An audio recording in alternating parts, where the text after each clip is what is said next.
E, é claro, indo para Brasília. Porque, olha só, gente, o presidente do Supremo Tribunal Federal, o ministro Edson Fachin, voltou a falar sobre a implementação de um código de conduta aos ministros da Suprema Corte. André Anelli, mais uma vez, está ao vivo conosco, diretamente da capital federal. André, eu queria te ouvir, inclusive, trazendo mais detalhes sobre o que disse o ministro Edson Fachin, que admite que há resistências em relação à aprovação desse código de conduta. Ainda mais no ano eleitoral, fica difícil, né, meu amigo?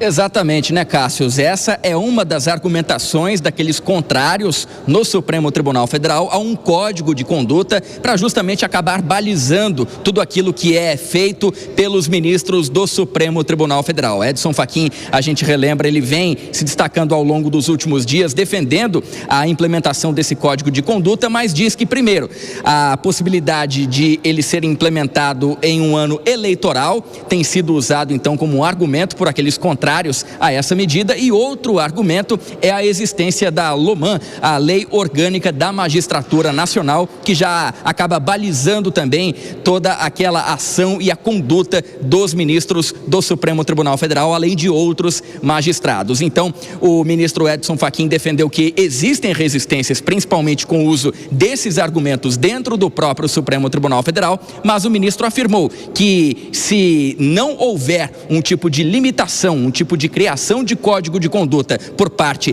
da própria corte, existe a possibilidade de esse código de conduta ser criado externamente. E aí o ministro acabou citando o exemplo da Polônia, onde isso aconteceu, foi criado então com a chancela do governo do país, e ainda no México existe uma movimentação já iniciada no governo López Obrador e apoiada atualmente por Cláudia Sheinbaum, atual presidente do México, para que haja um código de conduta aos juízes da Suprema Corte do país. Então, citando esses exemplos, Edson Fachin vem defendendo que haja ainda essa criação desse código de conduta o mais rápido possível. A gente destaca, por fim, que o ministro vem fazendo essa defesa do código de conduta em um momento em que alguns ministros têm a sua atuação questionada publicamente, a exemplo de Alexandre de Moraes, que a esposa dele teve um contrato de mais de 120 milhões de reais para a defesa do Banco Master, acusado de diversas fraudes, e o próprio ministro Alexandre de Moraes teria procurado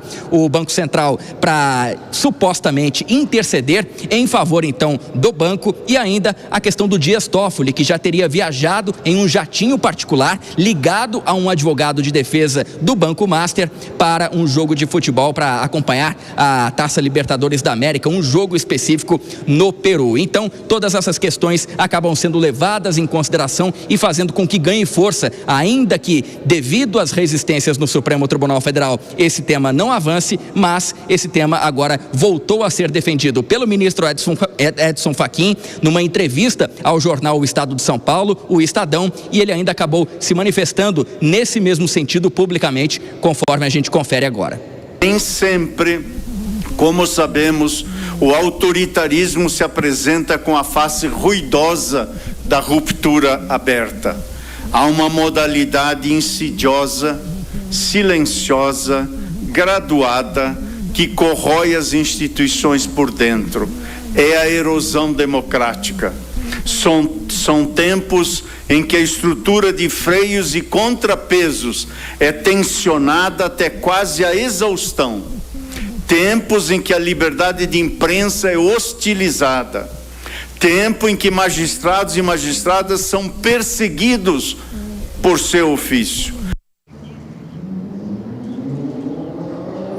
E nessas declarações, o ministro reforça o discurso dele de que o Supremo Tribunal não vai ceder a qualquer tipo de pressão externa. Cássius. Perfeito, André. Obrigado pelas informações. Inclusive, a gente vai seguir nesse assunto, inclusive destrinchando, falando um pouquinho mais sobre essa questão envolvendo o Código de Conduta de Fachin, porque a seção de São Paulo, gente, da OAB, da Ordem dos Advogados do Brasil, encaminhou ao STF algumas sugestões, algumas proposições em relação a como deve ser a postura e também, né, claro, dos ministros do STF em relação a viagens, a congressos e também Júlia Firmino, que está ao vivo conosco, trazendo mais transparência e até mesmo uma quarentena. Ou seja, caso o ministro se aposente, precisa ficar um tempo afastado, né, do seu serviço para não gerar nenhum tipo de conflito pessoal. Traz mais detalhes para a gente sobre essas proposições, essas sugestões feitas pela OAB aqui do estado de São Paulo. Inclusive, foi relatado, feito por ex-ministros do STF e também por ex-ministros da Justiça. Seja muito bem-vindo aqui ao nosso 3 em 1. Uma boa tarde para você. É exatamente isso, Cássio. Boa tarde para você, para quem está contigo no estúdio e também para nossa audiência aqui na Jovem Pan. Então, a Ordem dos Advogados Brasileiros aqui de São Paulo fez, então, esse documento, né? Esse código de conduta, enviou ao STF, né? E aí, nesse código, como você disse, a intenção dele é aumentar a transparência e também reforçar a confiança da população no próprio Supremo. Esse documento foi elaborado, de fato, como você disse, por uma comissão criada ainda no ano passado, em julho de 2025, formada justamente por juristas e ex-ministros renomados. Entre esses nomes estão, então, Ellen Grace, que foi, né, ex-presidente do STF, e também o ex-ministro da Justiça, José Eduardo Cardoso. Essa proposta foi enviada ainda na semana passada, na sexta-feira, dia 23, e tem como justamente objetivo, né, é uma iniciativa que já estava aí no radar do próprio presidente do STF, Edson Fachin. E aí a gente tem uma arte preparada que mostra alguns pontos principais desse código de conduta. Vamos dar uma olhada? No artigo 1º, então, diz o seguinte: é vedado ao ministro do Supremo Tribunal Federal, ponto 1, participar de julgamento de processos no qual tenha relação de parentesco até 3º grau ou de amizade íntima com qualquer das partes ou com qualquer de seus procuradores, advogados, bem como advogado que integre escritório atuante no processo. 2, participar de julgamento de processo cujo resultado possa afetar interesse próprio, de parente seu até o 3º grau ou de amigo íntimo. E 3, participar de julgamento de processo que tenha patrocinado antes de ascender ao tribunal, né? Antes então de se tornar ministro. Uma outra arte mostra o artigo 5º, que prevê então que os ministros não devem se manifestar sobre questões político-partidárias e, quando se manifestarem academicamente sobre questões afetadas ao tribunal, devem fazê-los de forma objetiva e com os cuidados necessários para a preservação de sua imparcialidade. Além disso, essa proposta também prevê quarentena, como você bem disse, Cássio, de 3 anos depois de saírem, né, desses cargos, né, depois de deixarem os cargos de ministro, para que aí sim possam começar a advogar, né, atuar de fato como advogados. E esse código de conduta, ele vem em um contexto específico, né, envolvendo aí polêmicas entre dois principais ministros, né? Dias Toffoli, por conta da relação de parentes dele com o caso Master, e também de Alexandre de Moraes, por conta aí de um contrato da própria esposa de Alexandre de Moraes, envolvendo também o Banco Master. Inclusive, a gente lembra, o ministro Fachin, ele antecipou as férias justamente para tratar um pouco mais de toda essa situação envolvendo esses outros 2 ministros. E aí, em relação aos próximos passos desse código de conduta, o que a gente tem é que a OAB abriu uma consulta à Advocacia Paulista para receber mais sugestões e complementar esse texto, né? Deixar esse texto realmente fino, limpo, para que possa, enfim, continuar. E aí, vale a gente lembrar que, mesmo assim, esse código de conduta tem recebido alguma resistência, né? Algumas críticas, justamente por parte dos próprios ministros. Volto com você. Perfeito, Júlia. Obrigado pelas informações. É claro, é um assunto que a gente vai discutir, debater aqui com nossos comentaristas. Fábio Piperno, gostaria de começar por você, inclusive, né, em relação às primeiras informações que foram trazidas pelo nosso repórter André Anelli sobre a entrevista que foi dada pelo ministro Edson Fachin, presidente da Suprema Corte, para o jornal Estado de São Paulo, o Estadão, em que ele diz o seguinte aqui, ó: ou nos autolimitamos ou poderá haver uma limitação de poder externo. Como é que você analisa essa fala do ministro Edson Fachin, que está tentando de alguma forma avançar com esse código de conduta? E em relação à limitação por agentes externos, ele cita textualmente Hungria, Polônia e México, onde de fato aconteceu isso. O ministro Fachin tem hoje talvez o emprego mais difícil no país, porque, veja, uma coisa é o desejo dele de implantar um código de ética ou de promover algum outro tipo de mudança e até mesmo de regras para autocontenção.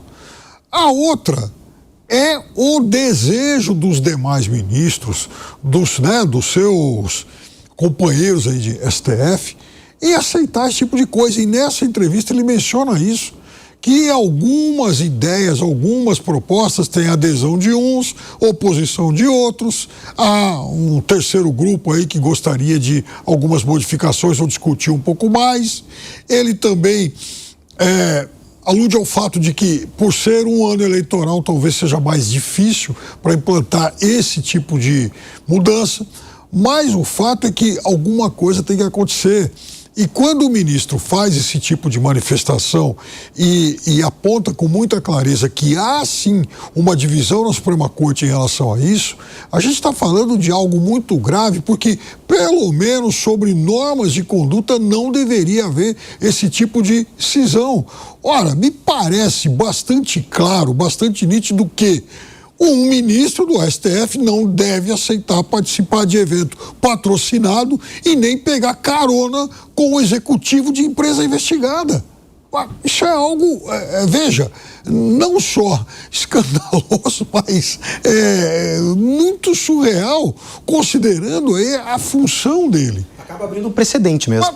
Mas lógico, imagina, por exemplo, os juízes das demais cortes. Bom, se o do STF faz isso, eu que sou do STJ, ou eu que sou do TRF, ou eu que sou de primeira instância, também vou poder muito mais. E isso não pode ser banalizado. É aquela história da mulher de César, né? É isso aí. Pô, O Alangani, inclusive, né, o próprio ministro Edson Fachin, quando assumiu, né, a Suprema Corte, tinha como essa bandeira levantar essa despolitização do próprio Supremo Tribunal Federal. Isso cresceu muito nos últimos anos, com os últimos acontecimentos, mas a ideia de colocar, inclusive, um código de ética para os ministros seguirem em relação a viagens, a participações em congresso, a interesses pessoais, seria um caminho interessante ou um caminho até mesmo mais fácil para evitar esse tipo de polêmica ou, pelo menos, de dúvidas e incertezas que surgem? Eu diria que seria um primeiro passo, né? A gente está com um problema mais grave, eu diria, né? Falta, muitas vezes, essa clareza ética, qual que é a fronteira da ética, conflitos de interesses. Então, eventos patrocinados por empresa, e aí o ministro vai e essa empresa tem causa na Suprema Corte, mas há também toda uma questão de invasão de outras competências, do Congresso Nacional, de medidas que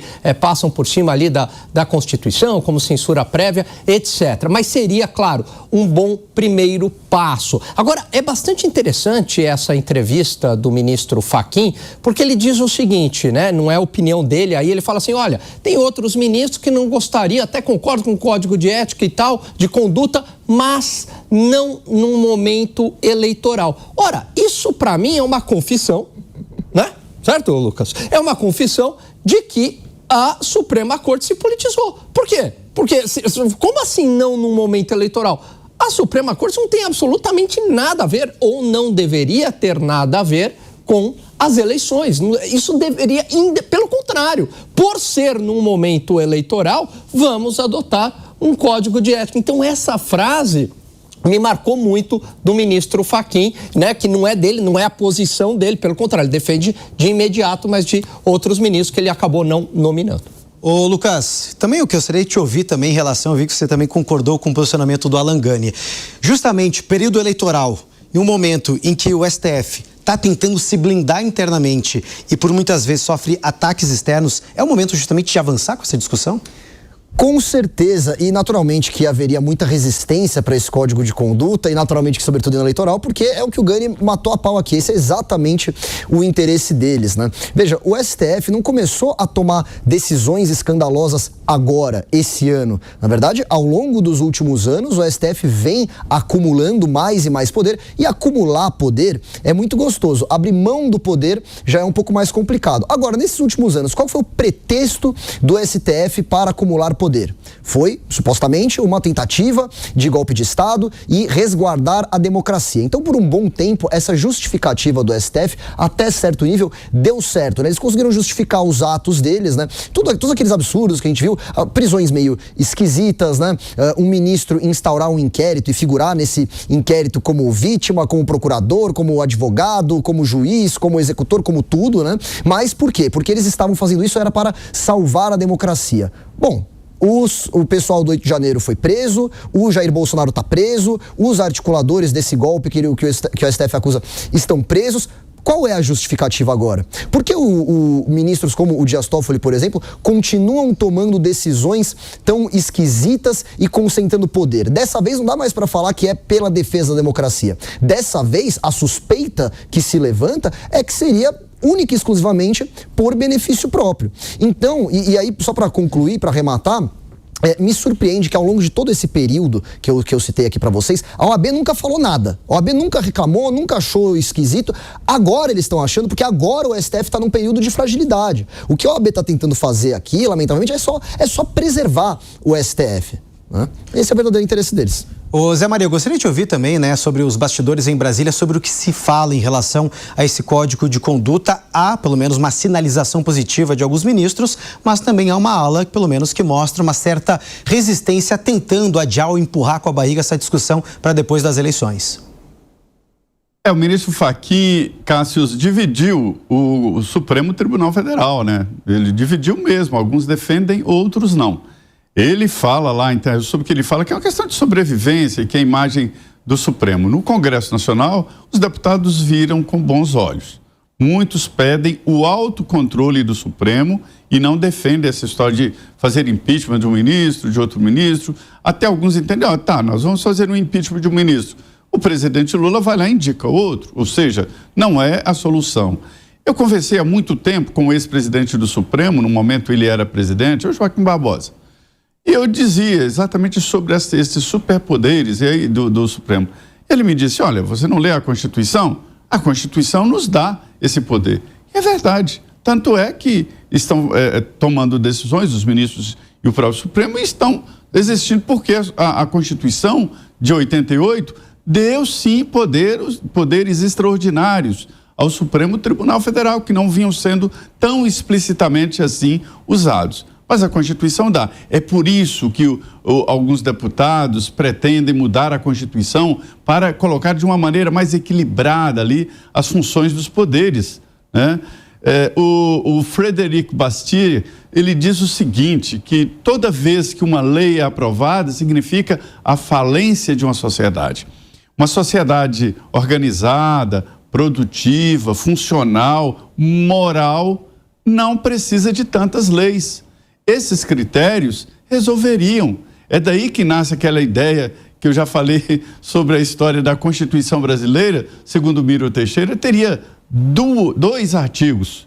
O primeiro dizendo, todo brasileiro tem que ter vergonha na cara.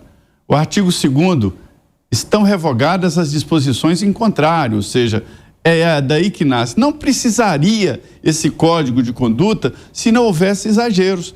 Olha, tudo isso aí que nós falamos sobre propostas desta conduta, desse código de conduta, existem 1000 outras. Por exemplo, um ministro do Supremo se candidatar. Qual é o prazo de intervalo ali que ele teria de sair do Supremo e se candidatar? O ministro do Supremo não ir a uma vamos dizer, a uma produção que gere lucros.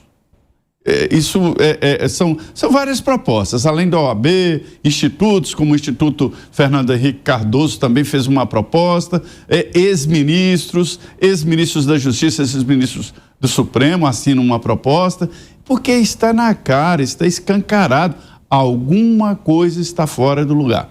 Eu acho que isso é uma ideia liberal, né? De que mais leis significam uma confissão de que a sociedade está se fragmentando, está sem moral, sem organização, mas em certos casos sim.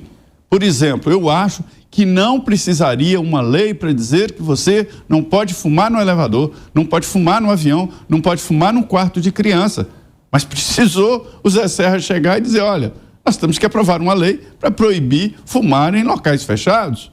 Então, assim, quando nasce uma lei, é uma demonstração de que a sociedade está falhando. E é o caso. O próprio, não é ninguém que veio de fora, o próprio presidente do Supremo está confessando.